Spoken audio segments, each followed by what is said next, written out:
harmony in the House. Conservative House Leader Andrew Scheer told CTV News this week he believes the Liberals are having conversations, quote, in good faith with his party to get legislation passed. Scheer was specifically referencing comments around what's called the Budget Implementation Act, which is a matter of confidence in the House, meaning if the bill fails, it would topple the government. So, can the parties truly work together to get legislation passed? And how much of this new era of cooperation is in the hopes of staving off an election? With me now is Government House Leader Steve MacKinnon. Hi, Minister. It's good to see you as always. Thanks very much for making the time.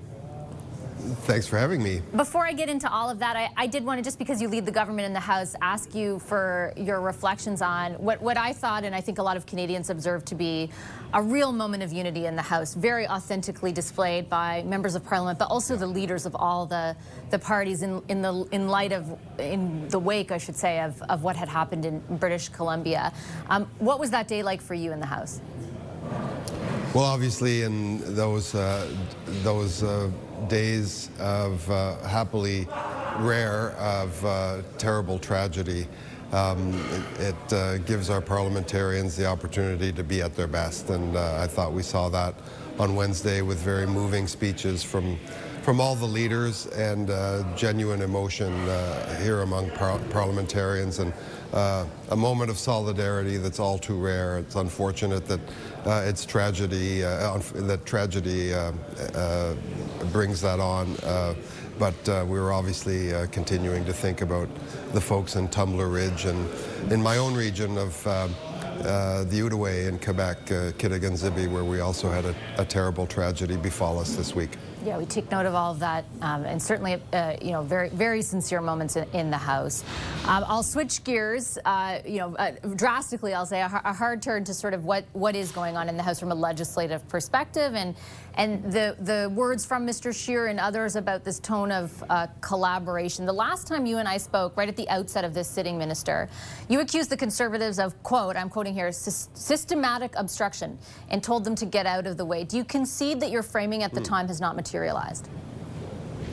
Well, no. In fact, I think my framing was not only pretty accurate as to what was occurring, but prescient, in as much as we've been able to make progress on a number of pieces of legislation, on the Carney plan to move Canada's economy forward. We've just tabled a procedural motion that will allow us to take up, when Parliament returns in a week from now, to take up the consideration of the Budget Implementation Act.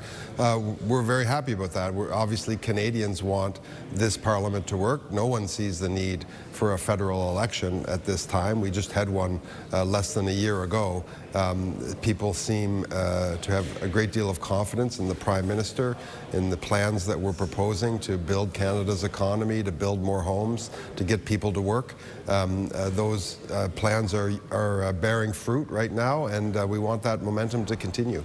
It's not entirely, though, because the Conservatives just got out of the way that you're able to advance your agenda. It's because parts of that agenda, including on the budget implementation bill that previously your government had signaled you would not waver on, you now appear to be open to moving on. For example, the most controversial clause in the budget implementation bill that Minister Champagne this week said around granting extra powers to ministers was up for discussion. So it looks like you got out of your own way, too.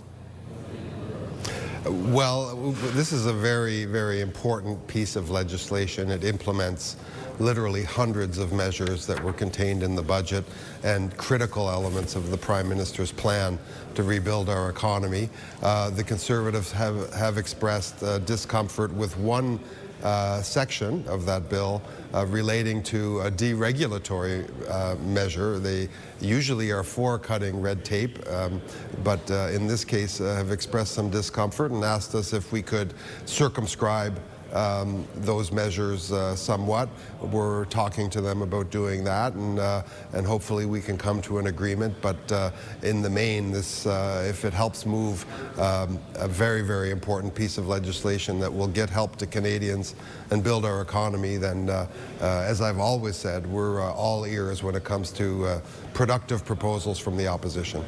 To be clear, maybe not yourself, but I do remember interviewing many other ministers whom I flagged this one clause pause with, and there was not the same openness that you're describing now to acquiescing to the Conservatives' concern on it. The bill itself, I wonder if you have any regrets about putting so much in it, right? I remember, and I'm sure you remember, a time when the Liberals, I think it was even part of your 2015 platform, were very against the type of omnibus bill that former Prime Minister Harper used to use. You're now introducing one that's 600 pages in the Budget Implementation Act. The Senate had to break it into 10 parts to study. Do you regret doing that? Well, the Senate didn't have to break it into 10 parts to study it. The Senate chose to break it into 10 because parts it's so to study much. it. Just for the record, here the Finance Committee and several other committees, of course, take up various divisions of this bill, but this is an important piece of legislation that implements the Carney Plan, the Prime Minister's plan to get big things built, to move forward on making Canada an energy superpower, at diversifying our exports, at getting homes built at record speed. This bill is a very, very comprehensive piece of economic legislation that will make life better for Canadians and that will yield results right from the get-go. So no, we have no regrets at all about all of the measures contained in that bill. We think they are all necessary, and we look forward to putting them into play. This is the way your platform in 2015 described it. Stephen Harper has used omnibus bills to prevent Parliament from properly scrutinizing and debating his proposals. We will bring an end to this undemocratic practice. You called what you're doing now undemocratic. Why is it that then and not now? Well, I wasn't there with Mr. Harper. I know he ran into a lot of opposition with respect to using that type of legislation. What I will say about Bill C-15 is that holds together as the Prime Minister's economic plan for the country.